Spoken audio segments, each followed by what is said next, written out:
Welcome to Debt Matters. If you run a business, especially one that deals with net 30 terms or subscriptions or really any kind of B2B contract, you know the single biggest source of anxiety.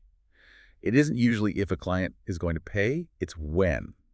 We are looking at a stack of material today, and it's focused entirely on that one problem that gives every finance team heartburn: late payments. It really is the perennial challenge, isn't it? You can do everything right.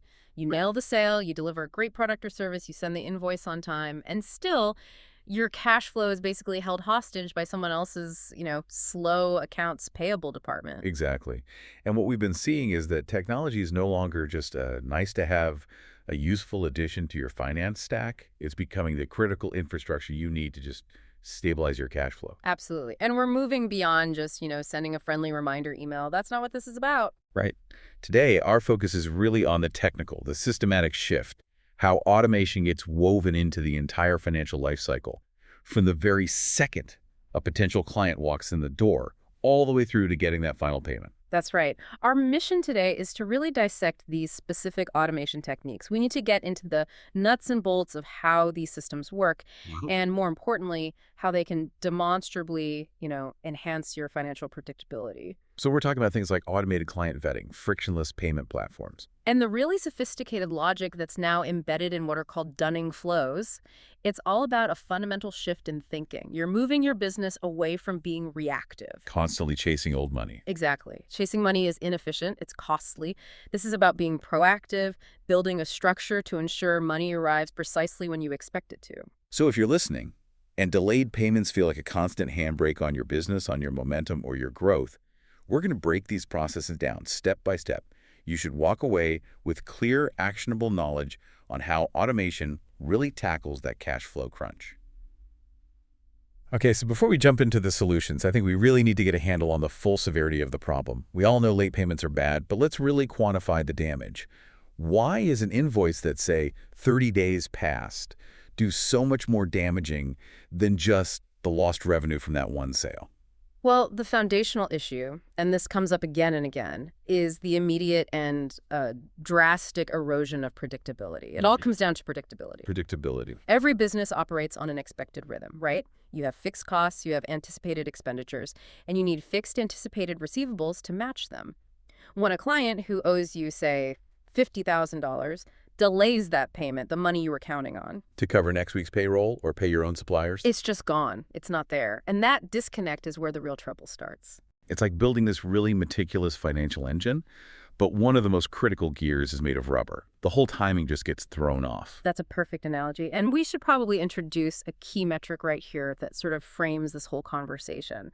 It's days sales outstanding, or DSO. Right, DSO. It's a measure of the average number of days it takes for a company to collect its revenue after a sale is made. So if your company has a target DSO of 30 days, your terms are net 30, but your actual DSO is 45 days. You're holding your own money hostage for 2 extra weeks. You are.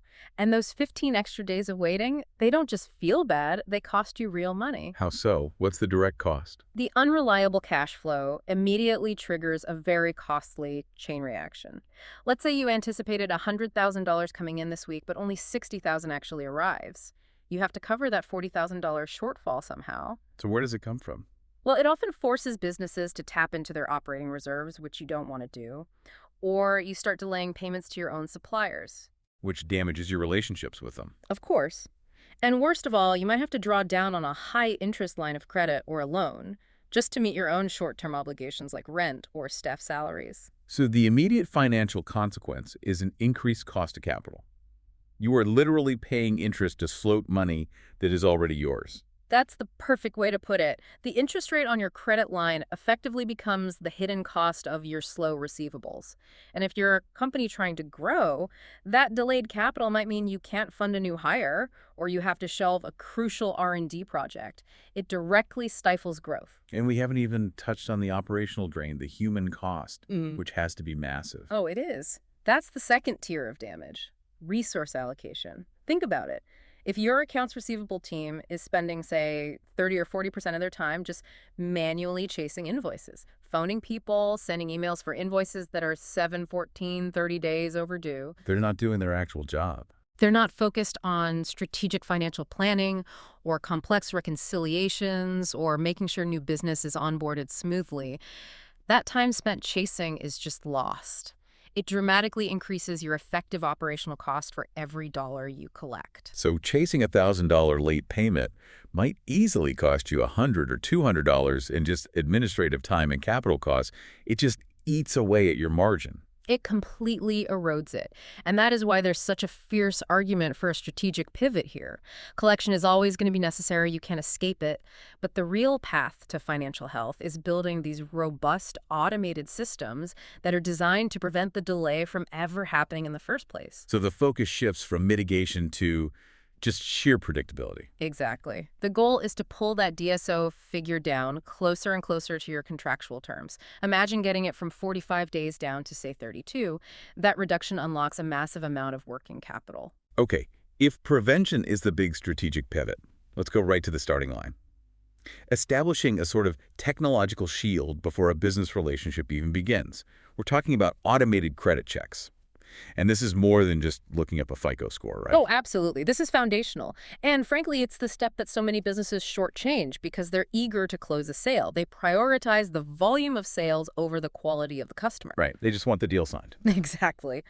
Automated credit checks use technology to systematically, objectively, and rigorously assess the financial reliability of a potential client. And this happens before you ever extend them credit terms, whether that's net 30, net 60, whatever it is. So let's get into the nuts and bolts. How does a system like that actually work? How does it go beyond a basic background check and give you a sophisticated risk assessment in just minutes?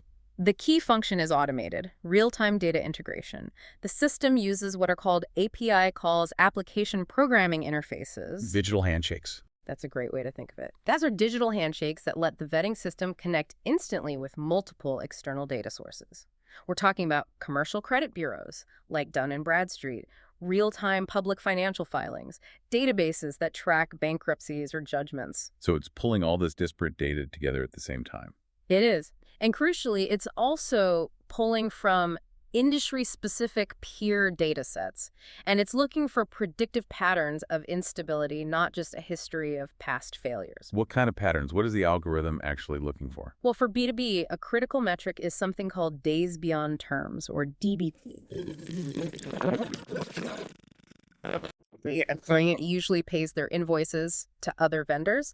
So if a potential client has a contract for net 30 with you, but their history shows they consistently pay everyone else at net 45. Meaning their DBT is 15 days. Right. That is a massive red flag. And it's something automation identifies instantly. A human might miss that or dismiss it.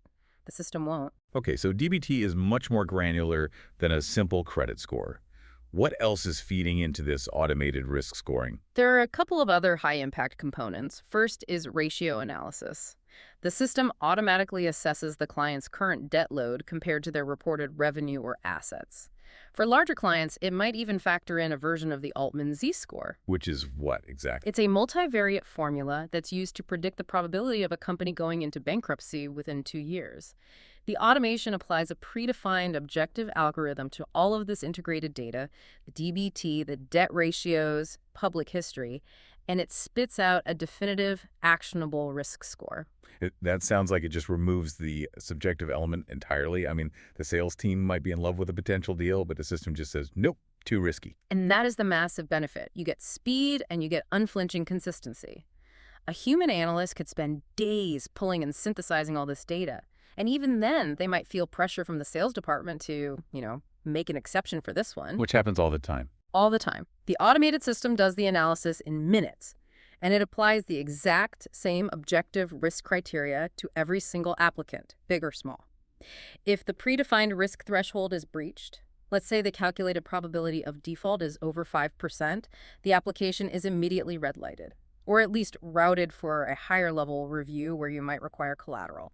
So how does this technical filtration process today translate into better cash flow 6 months from now? It's like an aggressive form of preventative medicine for your balance sheet. By strictly enforcing these automated vetting criteria, you just fundamentally reduce your exposure to customers who are, statistically destined to cause you payment problems. You're filtering out future headaches before you even sign the contract. That's it. Fewer bad apples means less administrative time wasted on chasing them. lower capital costs for debt collection, and a naturally lower, more stable DSO. So if a company manually approves, say, 100 new clients in a quarter, and maybe 8 of those end up causing 80% of their payment delays, the goal of the automated system is to catch 7 of those 8 right up front. Precisely. Automation just ensures consistency. Think about human bias or just oversight. A crucial financial document might get missed in a manual review. A high-value salesperson might just overrule internal warnings. Automation makes sure that if the system requires a 3-year review of audited financials, and those financials aren't automatically linked and verified, the application just stops. It provides an unbendable rule set. Which translates directly to more predictable cash flow down the line. It's the first layer of defense. The crucial first layer in stabilizing your incoming money stream. Okay, so once a client is approved, they're deemed financially sound. We now shift to the second technical pillar, facilitation. We're moving into payment automation. And this is all about making the actual transaction so smooth, so effortless, that paying on time is the easiest possible option for the customer. This is where we battle what you could call administrative friction. We have to recognize that a lot of late payments aren't, actual defaults. They're just logistical failings. What do you mean by that? I mean, someone forgot to upload the invoice. Or the person who approves payments in their AP department was out sick. Or the payment method you offered was just cumbersome, like you required a wire transfer or a paper check. Payment automation aims to reduce those barriers to payment down to zero. So let's talk about the specific technical mechanisms here. How do these systems actually streamline the invoicing and the payment part of the process? It really starts with automated invoicing. Modern systems will integrate directly with your CRM and your ERP tools. The moment a service is delivered or a subscription milestone is hit, the system instantly generates and sends a perfectly accurate invoice. And the accuracy part is key. It's critical because manual invoicing introduces human error, a wrong PO number, an old address, a typo in the amount. These are all small administrative hurdles, but they give the client a valid reason to delay payment while they wait for you to fix it. Automation just eliminates those human-introduced errors completely. Okay, so that's speed and accuracy on the sending side. What about on the receiving side? The actual method of payment has to be crucial, especially in B2B, where the transaction values can be pretty high. Right, and that brings us to integrated payment options and what you could call payment method optimization. For large B2B transactions, just offering a credit card payment option isn't really enough because of the high interchange fees. The system has to seamlessly integrate options like ACH transfers. ACH being the automated clearinghouse. Right, which allows for direct bank-to-bank electronic fund transfers. Can you just elaborate on that a bit? Why does the system need to offer both a credit card link and an ACH option? What's the difference in a B2B context? Well, the system needs to be flexible. Credit cards are great. They offer instant payment confirmation. They're super convenient. But they also come with processing fees, often between 2.5% and 4%. For a $50,000 invoice, that's a hefty, unnecessary cost for someone to eat. ACH, on the other hand, has much, much lower processing fees. Often it's a flat fee under $1. So it's way more cost-effective for high-value transactions. But ACH transfers aren't instantaneous. They usually take 1 to 3 business days to clear. So the payment automation system needs to be smart enough to present these options intelligently, maybe defaulting to the most economical option depending on the size of the invoice. Exactly. And the system ensures the payment process itself is seamless no matter what they choose. Whether it's a dedicated payment portal or a secure encrypted link that's embedded right into the invoice PDF, the goal is one-click payment, or less. If the client can securely save their payment info, the money moves even faster next time. This really speaks to the behavioral side of things. If a lot of late payments are just caused by inertia, as you said, how does automation actively override that inertia? You combat it with 2 really powerful automation tools: scheduled payments and proactive reminders. For any kind of recurring service, setting up scheduled payments removes the customer's effort entirely. They don't have to think about it. They don't. The system just pulls the payment on the due date automatically. This is paramount if you want a perfectly consistent flow of funds. It can drastically lower the DSO for any subscription-based model. And the second tool was reminders. The second tool is the prepayment notification system. And to be clear, these are not dunning notices. They're not collection calls. They are courtesy nudges. A heads up. A heads up. An automated email or text message that gets sent out, say, 3 to 7 days before the due date. It's a logistical warning. It gives the client's AP team time to verify the invoice, make sure funds are available, and push the payment through their own internal system. That seems like such a small step, but I can see how it would head off the most common excuse in the book. Oh, I just forgot the due date, or it got buried in my inbox. It does. You're targeting that administrative delay. Just think about a large corporation that's processing thousands of invoices a month. An automated pre-notification moves your invoice to the top of their priority queue right before it's due. That helps guarantee timely processing rather than letting it sit there until it's 15 days overdue. You're just trying to get the funds before they're even officially late? That's the objective. You're solidifying the consistency of your financial pipeline. So we filtered out the high-risk clients. We've made it effortless for the good clients to pay on time. But even with all those safeguards, some payments are just inevitably going to be late. When that happens, you need a robust, systemic way to recover that money that doesn't rely on human memory or, emotion. This is where we get into systematic follow-up and mastering Dunning-Flows automation. This is the third pillar, and you could argue it's the most crucial for final recovery. Dunning is simply the systematic process of contacting customers who have overdue payments. It's a sensitive process because you need to get the money, but you also want to preserve the client relationship if possible. Force. Automation brings logic, consistency, and a structured escalation path to what can be a really fraught process. So why is automation inherently better at this than, say, a dedicated, experienced collections specialist? I mean, surely a person can apply more nuance. A person can apply nuance, yes, but they cannot apply consistent effort across thousands of low-value repetitive tasks. It's just not possible. Automated flows ensure two things. First, no overdue account is ever forgotten or allowed to fall through the cracks because of human workload limits. Okay, so nothing gets missed. And second, every single overdue account receives communication according to a predefined, legally compliant, and structured schedule. This eliminates inconsistent messaging. You avoid the risk of one employee being too aggressive and alienating a client, while another is too passive and just lets the payment get delayed even further. Consistency seems to be the bedrock of all three of these pillars we've talked about. Consistent risk assessment, consistent payment facilitation, and now consistent follow-up. It is absolutely the unifying element because consistency translates directly into predictability. Let's walk through how a typical automated Dunning flow is actually structured. The process is designed to escalate based on how much time has passed since the invoice due date. The messaging gets firmer, but it always offers a friction-free way to pay at every single step. Okay, so take us through a common sequence of action, let's say, for a standard net 30 term. Right. So our flow would typically begin immediately after the due date has passed using the data that's already been compiled by the payment automation system. So on day one, you have what's called soft dunning, or a friendly reminder. The system automatically sends an immediate, very polite notification. The tone is key here. Very key. It's highly non-confrontational. It just assumes this was an oversight, and it always includes a direct integrated payment link. For a low-value B2C subscription, this might be a simple text message. For a B2B client, a polite email saying, "We noticed payment for invoice 123 may be a day late. You can click here to resolve it." The key is speed and ease of payment. That immediacy alone sends a signal that the system is on and it's paying attention. What happens if day one and, say, day three pass with no action? Then around day 7, you get the formal notice. If payment still hasn't been received, the tone shifts slightly. It becomes more formal. The communication is clearer.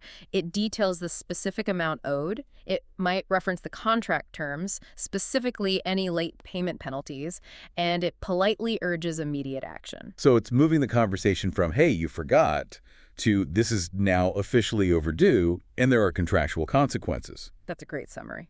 And the system is smart. It knows if the payment links from the day one message were clicked. So if that link was never even accessed, it might try sending this new reminder through a different channel, like a notification in their personalized portal. So it's adapting its communication strategy based on what didn't work the first time. Exactly. Now we move into the zone where real financial risk starts to accumulate. If we pass that 2-week mark, we transition into what's called hard dunning. So around day 14 or day 21, you get the escalation and warning. At this stage, the communication is serious. It often includes a formal warning about a potential service suspension or reduced access to features or even termination of the account. And critically, at this point, the automated system can automatically trigger an internal workflow.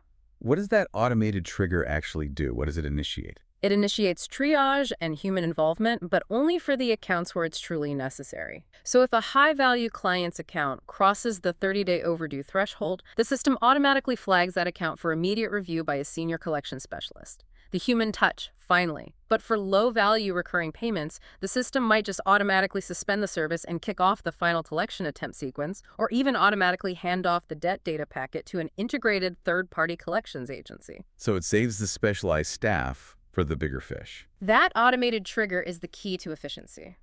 The system is like a persistent manager. It ensures no debt is forgotten and every action is taken precisely on time, every time. It's just pure resource optimization. That's what it is. Staff time is freed up from managing all those friendly reminders and initial follow-ups, which make up, 80% of collection attempts, and it lets them focus solely on the complex negotiations or resolving contract disputes or dealing with the high-value cases that actually require a nuanced human interaction. You also mentioned intelligence earlier. Beyond just saving time, how does automation introduce data intelligence into what's traditionally been the blunt force of debt collection? This is the crucial competitive advantage. Automated systems track the success metrics of every single communication touchpoint. They log which email subject lines get the most opens. They track whether an SMS notification on a Tuesday evening gets better results than an email on a Friday morning. They see which payment link format has the highest conversion rate. So a finance team is essentially running constant A/B tests on their collection strategy without even having to think about it. Precisely. And this allows the business to continuously refine and optimize their dunning flow based on hard empirical data. If the system observes that using a slightly firmer tone on day 7 increases termite recovery by 5%, well, that becomes the new default script. You're iterating your collection strategy for maximum effectiveness and minimal relational damage, ensuring you get the highest recovery rate with the lowest administrative cost. It sounds like this refined, optimized safety net just ensures that those overdue accounts are converted back into liquid cash as quickly and efficiently as humanly, or I guess machinely possible. That's right. This shift is clearly not just an IT upgrade. It's a fundamental change in financial philosophy. You're moving from just hoping for payments to systematically guaranteeing that the effort to secure them is maximized and optimized. It seems like it completely transforms the relationship between your accounts receivable and your liquid working capital. It does. The convergence of all three of these automated processes, the rigorous prevention through credit checks, the frictionless facilitation through payment systems, and the intelligent recovery through dunning flows, it all ensures a vastly accelerated and more predictable conversion of receivables into cash you can actually use. And that speed and consistency directly addresses the high-level business goal we started with, which is enhancing financial predictability. You move from a state of kind of nervous monthly budgeting, where your cash flow is dependent on manual effort, to a state of predictable projection based on these robust automatic systems that just execute flawlessly every time. And that allows your financial leadership to spend their time planning for expansion or strategic investment rather than constantly scrambling to cover gaps caused by administrative slowness or, client negligence. You move away from relying on individual memory and you move towards relying on systemic automatic execution. Okay, so if a business owner is listening to this right now and recognizes, wow, we are failing in all three of these areas. Our credit checks are manual, our invoicing is clunky, our follow-up is inconsistent. Implementing all three of these pillars at once might seem overwhelming. Where should they realistically start to get the quickest win? That's a very common challenge. And the key is to identify the single biggest point of friction or failure in your current cycle. You have to perform a diagnostic on yourself. So what's the first question to ask? The first question you need to ask is, look at your average days sales outstanding, your DSO. If your DSO is significantly higher than your contractual payment terms, say you aim for net 30, but you're actually collecting at 45 days. And if you notice your finance team is spending all their time chasing invoices that are just 7 to 14 days old, then your greatest failure is likely in your dunning flows. You should start there. Because optimizing the dunning flow offers the most immediate impact on recovery speed, and that directly pulls the DSO figure down. Exactly. Now, let's say your finance team is spending hours every week just generating, correcting, and mailing invoices. Or if your clients are always citing technical difficulties when they try to pay you, then your focus has to be on payment automation. Streamlining your invoicing and integrating immediate ACH and digital options will reduce those administrative delays and payment friction instantly. And finally, what if a business has a decent payment system, but their write-offs and their default rates are climbing disproportionately. That points directly to a failure at the front gate. If you are consistently taking on high-risk clients who end up defaulting, it doesn't matter how good your follow-up is. You have to invest in automated credit checks. Stop onboarding problems that you can't solve later. Starting with that filtration mechanism ensures that every future client you engage with is statistically viable. So the ultimate takeaway here is that cash flow predictability is just paramount for sustained business health. And in the complex financial landscape we're all navigating today, that level of consistency is really only achievable through the strategic, integrated implementation of automation across that entire client payment lifecycle. Absolutely. And the final critical thought for you to consider is this.